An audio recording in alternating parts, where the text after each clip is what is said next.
원래 그 법정 공정 그 대학 교육의 그 법정 그 기간이 15주예요, 학기가. 근데 이제 중앙대 16주 합니다. 그래서 좋은 거지 뭐. 공부 더 시키겠다는데, 그죠? 좋게 봐야지. 자, 그래서 다른 학교들 지금 기말고사 시작했어. 자, 그래서 우리가 볼 내용은 자 운송 서류입니다. 운송 그리고 여기 보면 그 8장의 제목을 좀 보면 운송 서류와 전자 운송 기록이에요. 전자 운송 기록 그렇게 나뉘어져 있다. 그래서 송화인은 선택할 수 있습니다. 비유통 운송 증권이거나 아니면 유통 운송 증권으로서 사용되어질 수가 있습니다. 그리고 전자 운송 기록으로 사용하고자 할 때도 선택해서 사용을 할 수가 있습니다. 이거는 10%의 옵션입니다. 10%의 옵션 어떻게 선택을 할지. 자, 그리고 계약 명세라고 되어 있는데 이제 이 계약 명세란 게 운송증권에 들어갈 내용이에요. 운송증권에 들어갈 내용. 그래서 운송증권이나 전자운송기록에는 송화인이 제공된 바에 따라서 다음의 내용들이 들어가야 된다라고 되어 있어요. A, B, C, D가 주요하게 포함되어 있어야 될 인포메이션입니다. 그래서 A 보면 운송에 적절한 하물에 대해서 설명, 하물이 무엇인지, 그리고 B, 하물의 식별을 위해서 필요한 주요 기호, 이게 이제 하인을 얘기하는 거죠. 자, C, 포장 또는 계품의 수, 하물 용량, 그리고 D, 송화인이 제공한 경우에 하물의 중량, 이런 내용이 들어가 있어야 합니다.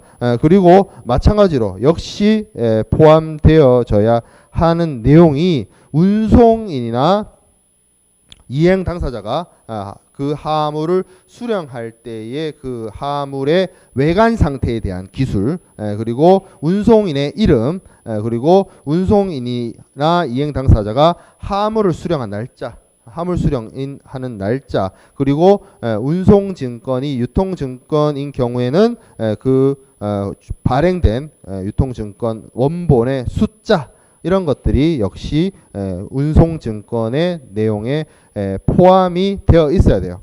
그리고 마찬가지로 또 포함되어 있어야 할 내용 중에 보면 송화인의 성명, 그리고 선박 명칭, 수령 장소, 선적항과 양육항, 이런 것들이 들어가야 됩니다. 일종의 선화증권, 운송서류에 들어갈 내용들을 이러한 것들이 들어가야 된다라고 규정해 놓은 내용입니다. 자, 그리고 앞에 본조 2항 A에 보면 여기 있어요. 하물의 외관 상태라는 말이 등장을 합니다. 그래서 하물의 외관 상태란 것은 송화인이나 운송인이 포장된 상태의 하물, 인도받은 그 하물에 대한 합리적인 외부 검사를 하고 혹은 이제 추가적인 검사, additional inspection을 해서 나온 것을 기준으로 그 하물의 외관 상태에 대해서 기록을 하게 되겠죠. 그리고 그 하물의 외관 상태가 아무런 내용 없이 비골 안에 비어져 있으면 그게 소위 말하는 클린 BL이 될 겁니다. 자, 그리고 이러한 운송인의 계약 명세서에 성명으로 확정되는 경우에는 그 신원과 관련해서 그 선화증권에서 제공하고 있는 운송인의 다른 명세하고의 그 한 불일치, 이런 거에는 딱히 효력이 없다. 별로 중요한 내용은 아니에요. 뭐 그 운송인의 성명이나 이런 것들을 적도록 되어 있는데 그 적힌 내용하고 운송 서류에 나오는 보여지는 다른 신원 정보하고의 불일치 여부에 대해서 얘기를 하고 있는 건데 뭐 그렇게 중요한 내용은 아니다. 자, 그리고 그리고 운송인으로 추정되어지는 사람들이 몇 사람들이 있어요. 뭐 선박의 등록 소유자든지 아니면 선체 용선자든지 뭐 이런 사람들에 대해서 주소를 운송인이 주소가 명세에 정확하게 나와 있지 않으면 선체 용선자 이런 사람들을 운송인으로 추정한다. 뭐 이런 내용이 나와 있는데 뭐 그렇게 중요한 내용은 아닙니다. 자, 그리고 서명, 운송증권, 여기 중요하죠. 운송증권은 운송인이나 대리인의 서명을 있어야 됩니다. 이 내용이 UCP 600에서도 그런 내용이 있었잖아요. 운송서류 수리 요건을 할 때 운송인이 누군지 밝히고 운송인의 서명이 있어야 된다. 그래서 여기서 말하는 로텔담 규칙에서 말하는 운송인의 경우에도 운송인이 혹은 그 운송인의 대리인이 서명을 해야 됩니다. 자, 그리고 앞에 36조에 1, 2, 3항 여기 보면 이제 하물의 상태라든지 운송인이 누군지, 운송인이 봤을 때 하물의 외관 상태가 어떤지, 그리고 송화인의 이름이 무엇인지 이런 것들을 그러한 내용 중에 적어야 된다고 적혀 있는 내용들 중에 하나 또는 여러 개가 빠져 있거나 혹은 부정확하거나 그 경우에는 그 자체가 운송 증권이나 운송 기록, 전자 운송 기록에 어떤 유효성이나 성질에 영향을 미칠 수 않습니다. 한두 개 정도 빠질 수 있다는 거죠. 그리고 그 운송 증권의 내용에 날짜가 기재되어 있는데 날짜가 적혀 있어요. 2017년 6월 9일 뭐 이렇게 날짜가 적혀 있는데 그 날짜가 무슨 의미인지 잘 모르겠다라고 하면 그 날짜는 선박의 선적일로 간주한다는 내용이 들어가 있습니다. 자, 그리고 여기 3번 39조 3번에 무슨 내용이 있냐면 계약명세에 선화증권 같은 운송증권의 내용에 운송인이나 이행 당사자가 화물을 수령할 당시에 화물의 외관 상태에 대한 어떤 아무런 기재가 없어요. 그런 뭐다? 클린 비엘이다. 외관상 굉장히 좋은 상태다. 굿 컨디션이다 라는 것을 간주한다 얘기가 들어져 있습니다. 그리고 뭐 40조 운송인이 이제 뭐 그 중요한 기재 사항과 그 내용이 이제 틀렸을 때 뭐 책임을 지지 않는다라는 내용을 위해서 운송 증권과 관련된 내용을 수정할 수 있다. 뭐 이런 내용이 40조에 등장을 합니다. 뭐 실제로 그 인도된 화물이 뭐 그 운송인에게 알려진 내용하고 좀 다르거나 할 때는 운송인이 책임지지 않기 위해서 운송인이 운송 증권이나 이런 것에 대한 정보를 수정할 수 있다는, 그러니까 선화증권 내용을 고칠 수 있다는 그런 내용이 또 담겨져 있습니다. 이것도 뭐 그렇게 중요한 내용은 아니고, 자, 그리고 41조 요거는 중요하죠. 그래서 40조 아까 봤던 내용이 그 송화인으로부터 넘겨받은 화물의 어떤 내용이 달라져서 선화증권 같은 그 운송증권의 계약 명세를 수정해야 되는 상황을 빼고 뭐라고, 이 운송증권은 그 운송인이 그 내용대로, 계약 명세란 게 그 쉽게 말해서 운송증권 안에 들어가 있는 내용을 얘기한다고 그랬죠. 그 내용대로 운송인이 화물을 수령을 했다라고 하는 추정적 증거가 된다는 거죠. 그래서 선화증권이 가지고 있는 선화증권의 기능 중에서 운송계약, 운송물품의 수령에 추정적 증거 기능이 있다라고 했던 내용이 명시적으로 로텔담 규칙의 41조에 들어가 있습니다. 자, 그리고 42조 보면 계약 명세, 그러니까 선화증권 같은 운송증권의 내용 중에 운임 성급된이라는 표시가 적혀 있으면 운송인은 소진이나 수화인에 대해서 운임이 지급되지 아니했다는 사실을 주장할 수 없다. 운임 받았다는 얘기니까 이걸 적어놓게 된다면 화물의 수화인에게 돈 뜯을 수 없다는 거죠. 이미 받았기 때문에 그 얘기입니다. 자, 그리고 딜리버리 오브 더 구스, 화물 인도입니다. 화물 인도. 자, 그래서 화물이 목적지에 도착을 한 경우에요. 이제 9장부터는. 그래서 화물이 목적지에 도착을 하게 되면 운송계약상 화물의 인도를 요구하는 수화인이에요. 컨사이니가 등장을 해요. 컨사이니는 운송계약에서 합의된 때 또는 기간 내에 합의된 장소에서, 그리고 그런 게 없으면 간섭 간행에 따라서 화물의 인도가 합리적으로 예상되는 시점에서 물품을 수령해야 됩니다. 컨사이니야, 화물 받아. 정해진 시간과 장소가 있으면 거기서. 만약에 그게 없다면 합리적으로 고려했을 때 인도 가능한 시간과 장소에서 화물을 수령을 해라. 자, 그리고 화물을 수령할 때 컨사이니는 무엇을 해야 되냐면 이 화물에 대해서 확인을 해야 됩니다. 확인. 그래서 여기 보면 이러한 그 운송인이나 이행 당사자로부터 물품을 넘겨받을 때 그 물품이 그 뭐 정확한 자기 화물이 맞는지에 대해서 확인을 하도록 하고 있습니다. 자, 그리고 유통증권 혹은 유통전자운송 기록이 발행되지 않았을 때, 유통운송증권이 발행된 한다는 것은 유통운송증권의 유통으로 목적지에서 수화인이 유통운송증권의 제시나 아니면 딜리버리 오더의 제시로 물품을 인수해 갈 수 있겠죠. 이제 수화인 입장에서 인수죠. 운송인 입장에서는 인도고, 그런 경우는 그 문제가 되지 않는데, 여기 45조에서 얘기하고 있는 건 뭐냐면 유통운송증권이나 유통전자운송기록이 발행되지가 않았다는 거야.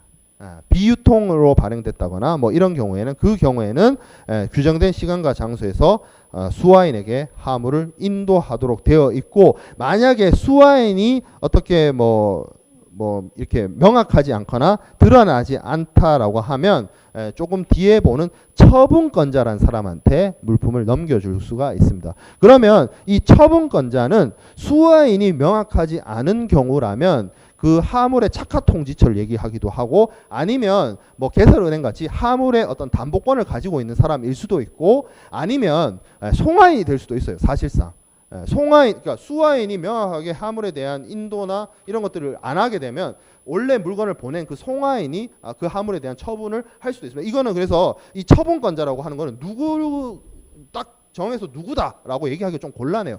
거래 정황상 상황에 따라서 수화인이 인도 거절을 해버리면 송화인이 될 수도 있고, 수화인이 누군지 안 나오면 그야말로 권리 있는 사람일 수도 있고, 신용장을 이용하는 신용장 거래 방식이라고 하면 하물의 담보 권한을 갖고 있는 은행이 될 수도 있어요. 처분권자란 말 자체가. 그래서 하물에 대해서 권한을 가지고 운송인에게 하물을 이렇게 처리해 저렇게 처리해라고 지시 내릴 수 있는 권한 있는 사람을 그냥 처분권자라고 하는 거예요. 영어로 이제 컨트롤링 파티라고 하는 게 그 뜻입니다. 그래서 수화인한테 하물을 넘겨주면 끝나는데, 그렇지 못하는 상황에게는 처분권자한테 지시를 받아요. 이 하물 이거 어떻게 할 건데?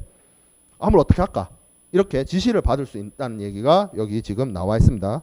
그 사항에 대해서 처분권자한테 지시를 받아야 된다. 뭐 이런 내용들이 등장을 합니다. 그러한 내용들이 이제 요 뒤에서 계속 이어집니다. 운송인은 처분권자에게 그러한 사실을 통지하고 하물에 관한 지시를 요구할 수 있다. 수화인이 없어. 수화인이 누군지 모르겠어. 수화인이 안 받아가. 그런 내용이 있죠. 여기 봐봐요. 위에 1, 2, 3 있죠. 수화인이 화물을 수령하지 않아요. 근데 그리고 수화인이라는 사람이 나타나는데 이 사람이 못 믿었겠어. 자기가 수화인이라고 하는데. 그리고 운송인이 찾지 못했어. 수화인이 도대체 어디 있는지.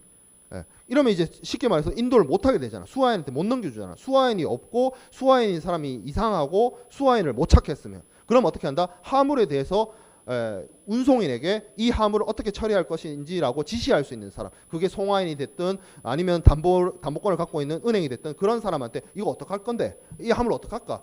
지시를 요구할 수 있고, 그 지시에 따라서 운송인은 행동을 할 수가 있는 겁니다. 그런 내용들이 나오죠. 자, 그리고 상한성을 가진 비유통 운송증권이 발행된 경우 마찬가지예요. 비유통 운송증권인데 상한성을 가졌어요. 이게 뭔 말이야? 웃기죠. 비유통증권인데, 그러니까 지시식으로 딱 누구 건지라고 하물이 딱 적혀 있는데, 그것을 통해서 상환할 수 있는 권리증권 같은 뭐 어떤 서류다라고 보는 거죠. 그 경우에는 마찬가지로 그 수화인이 목적지에 하물이 목적지에 도착을 했을 때 운송인에 따라서 내가 그 비유통증권에 지시되어 있는 납니다. 그 사람이 나예요 라는 것을 확인시켜주고 비유통증권을 제시하게 되면 화물을 인도하게 되어 있습니다. 뭐 이제 비유통운송증권, 뭐 예를 들어서 뭐 서렌더 BL 같은 경우에 이런 식으로 사용이 가능하겠죠. 마찬가지로 여기 그 다음 슬라이드에 있는 내용도 같은 얘기예요. 수화인을 못 찾거나 수화인이라고 나타난 사람이 좀 이상하거나 뭐 이런 경우에 운송인은 그러한 처분권을 가진 사람한테 요구할 수 있다. 뭐 그런 내용입니다.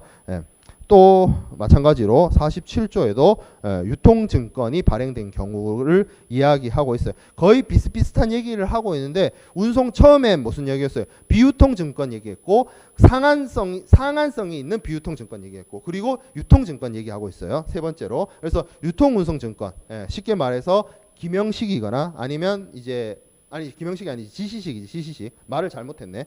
앞에 비유통증권이 기명식이죠. 이름이 적혀 있는 사람. 자, 지시식은 유통증권이에요. 아니면 뭐 소지인식이거나 뭐 이런 경우 지시식 증권에 해당되는 유통운송증권의 경우에는 그 유통운송증권이나 유통전자운송 기록의 소지인이 목적지에 도착한 화물에 대해서 운송인에게 인도를 청구할 권리가 있고, 이러한 유통운송증권을 제시하고 선화증권 제시하고 화물을 찾아갈 수 있다. 그런 내용이 나와 있습니다.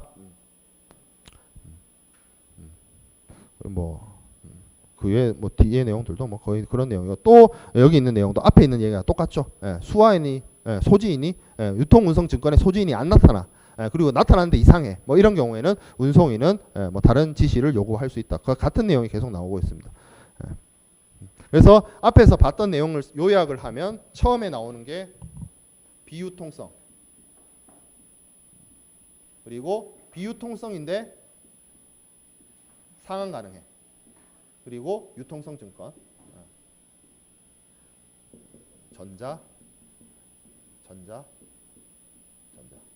전자적 기록으로도 대체할 수 있게 이렇게 나와 있고, 이 서류의 사용 방법에 따라서 내가 수화인이요, 내가 소지인이요, 뭐 이런 것들을 나타내게 되면 화물을 인도해 줄 수 있다는 거죠.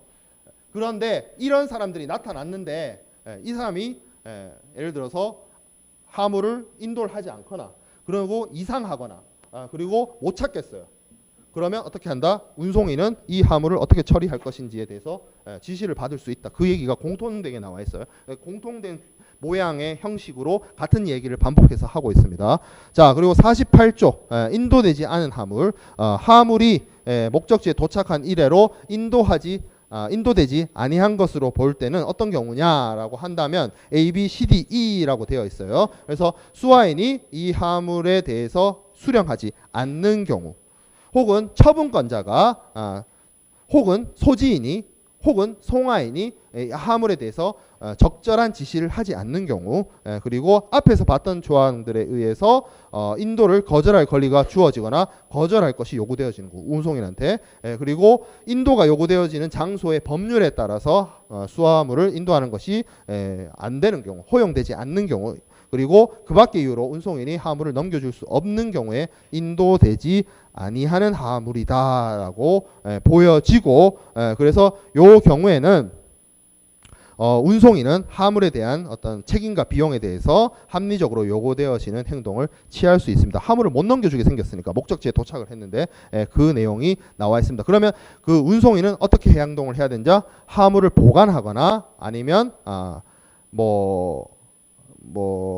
컨테이너에 실려 있으면 컨테이너를 꺼내거나, 컨테이너에서 화물을 꺼내거나, 아니면 관례나 법률에 따라서 화물을 매도하거나 파괴하는 등의 행동을 할 수 있습니다. 왜? 화물을 인도해가지 않았고, 화물을 인도해가지 않은 걸로 끝나는 게 아니라 처분권자나 송화인한테 얘기를 했는데 지시도 안 해줘, 어떻게 처리하라고. 그런 경우에는 운송인이 관례적으로, 간섭적으로, 합리적으로 화물을 처리할 수 있다라는 내용이 들어가 있어요. 자, 그리고 화물의 유치 뭐 이런 내용들 있는데, 뭐 이런 내용들은 뭐 그렇게 중요한 건 아니고 좀 읽어보면 될 것 같고. 자, 10장입니다. 10장은 처음에 얘기한 것처럼 처분권자, 통제권자, 화물에 대해서 권한이 있는 사람, 운송인한테 지시를 내려서 이 화물을 어떻게 처리 취급할 것인지 지시나 할 수 있는 그러한 권한이 있는 사람을 이제 처분권자, 통제권자라고 하고, 그러한 권한을 여기 나와 있는 것처럼 처분권 혹은 다른 말로 통제권이라고 합니다. 그런 내용들이 쭉 나와 있는데, 요 내용은 뭐 대략적인 설명을 했기 때문에 스킵을 하도록 하겠습니다. 10장은. 자, 그래서 11장 권리 이전부터 볼게요. 권리 이전. 그래서 57조에 유통운송증권, 유통전자운송기록이 발행된 경우라고 해서 소지인이 등장을 하는데, 소지인이 운송증권을 타인에게 이전하면서, 자, 소지인이 운송증권을 다른 사람에게 이전함으로써 권리를 양도할 수 있습니다. 소지인이 다른 사람에게 이전하면서 다른 사람에게 권리를 이전시킬 수 있게 됩니다. 그리고 그 권리를 이전시키는 방법으로는 배서 뭐 이런 얘기 나오죠. 뭐 백지배서 이런 것들이 등장해서 권리 이전을 할 수 있습니다. 이 유통증권이라는 것 자체가 그런 식으로 사용이 되죠. 누군가의 지시를 한다거나 아니면 뭐 그 지시에 따라서 배설을 통해서 권리가 이전되어질 수가 있습니다. 자, 그리고 이 소지인의 경우에는 소지인의 책임이라고 해서 운송 관련해서 이 소진이라는 이유만으로 운송계약상의 책임을 부담하지 않는다라고 해서 그냥 권리, 유통증권을 가지고 있는 사람이라는 뜻이죠. 그래서 운송계약과 관련된 어떤 책임을 이행하는 것은 아닙니다. 그냥 권한만 갖고 있는 사람이에요. 뭐 그런 내용들이 담겨져 있고, 자, 이건 뭐 그렇게 중요한 내용은 아니었고, 자, 12장은 좀 중요해요. 12장, 13장이 중요한데 12장 내용 좀 볼게요. 자, 59조에 뭘 얘기하고 있냐면 책임의 한도를 얘기하고 있습니다. 책임의 한도. 누구의 책임의 한도겠어요? 운송인의 책임 한도겠죠. 운송인의 책임 한도. 그래서 여기 언급되어지고 있는 숫자들이 등장을 합니다. 875 SDR. 그리고 킬로그램당 3 SDR입니다. 여기는 이제 본문에는 보면 계산 단위라는 표현을 등장을 하는데 그냥 뭐 유닛 이렇게 나오는데 이 유닛이 뭐다라고 얘기를 하냐면 여기 보면 3조의 3항에 IMF에서 말하는 SDR이다라고 얘기를 하고 있어요. 그러면 이 앞에 있는 875 계산 단위는 뭐다? 875 SDR이 됩니다. 그래서 로텔담 규칙에서 언급하고 있는 운송인의 책임 한도는 875입니다. 875 아니면 3 SDR.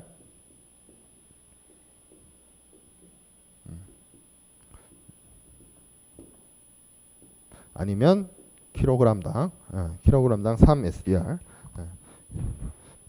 자, 그리고 밑에 59조 2항의 내용은 컨테이너 조항이죠. 그래서 컨테이너 안에 뭐가 들어있는지를 명확하게 되어 있으면 그걸 이제 각각으로 보고, 그런 게 아니면 그 컨테이너 그 자체를 선적 단위로 간주한다. 그 얘기가 나와 있습니다.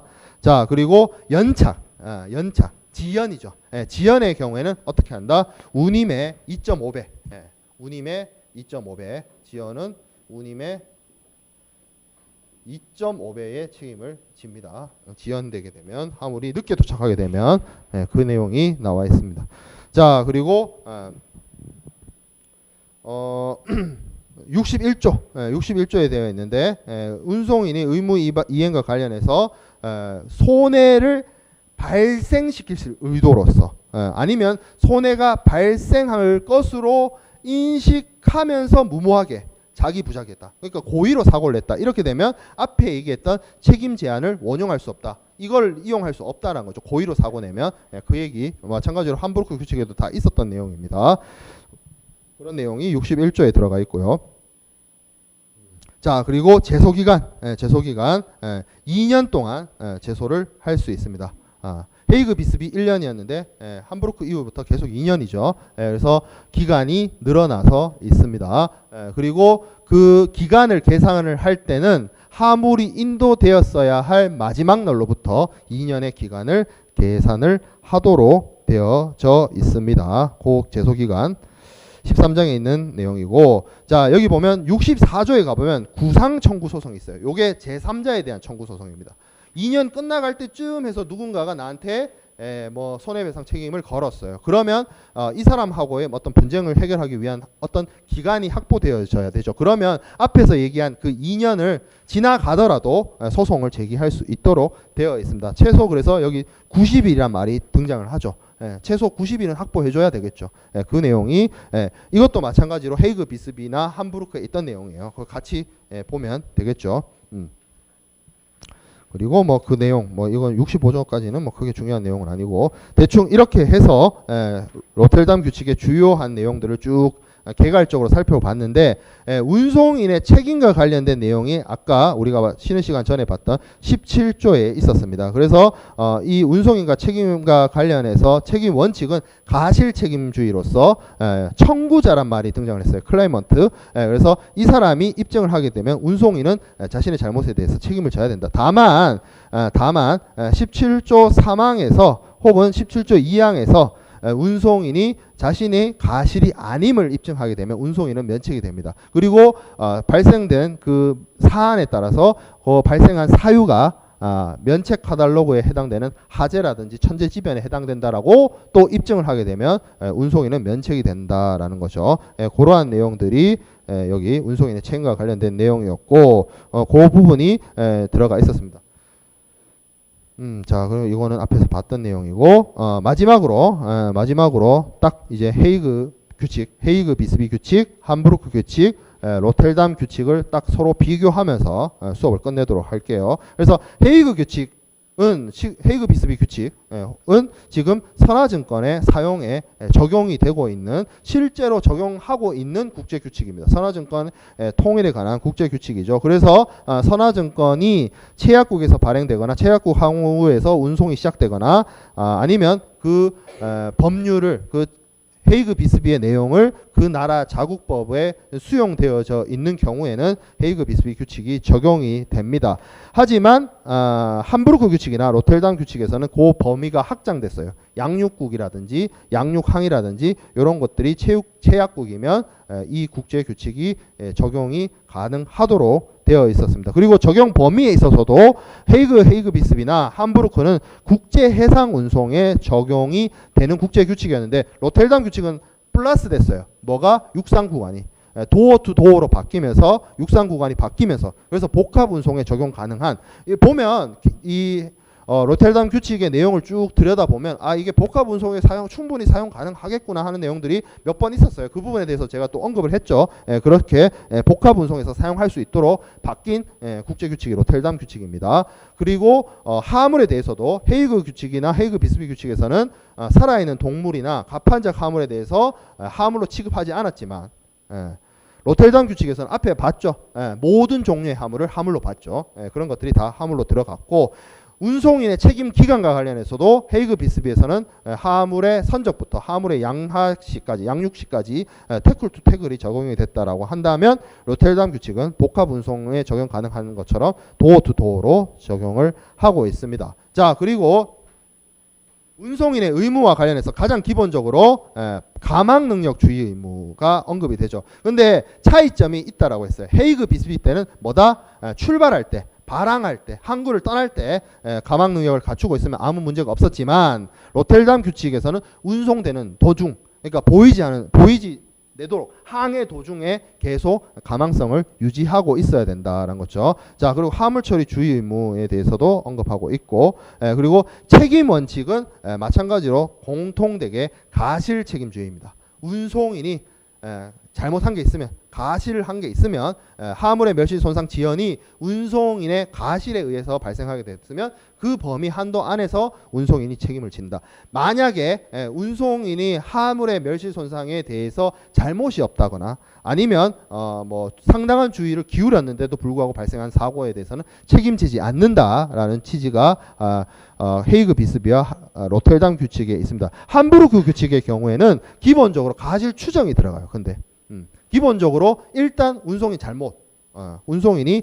잘못을 한 것으로 보고 운송인한테 자기 스스로가 자기를 면책시키기 하기 위해서는 스스로를 입증하도록 좀 두고 있죠. 그래서 이거는 안 먹혔다. 운송인들이 받아들여지질 않았다. 그래서 함부르크 규칙은 망했다. 이야기까지 했습니다. 자, 그리고 뭐 입증 책임과 관련해서 쭉 내용들이 나와 있는데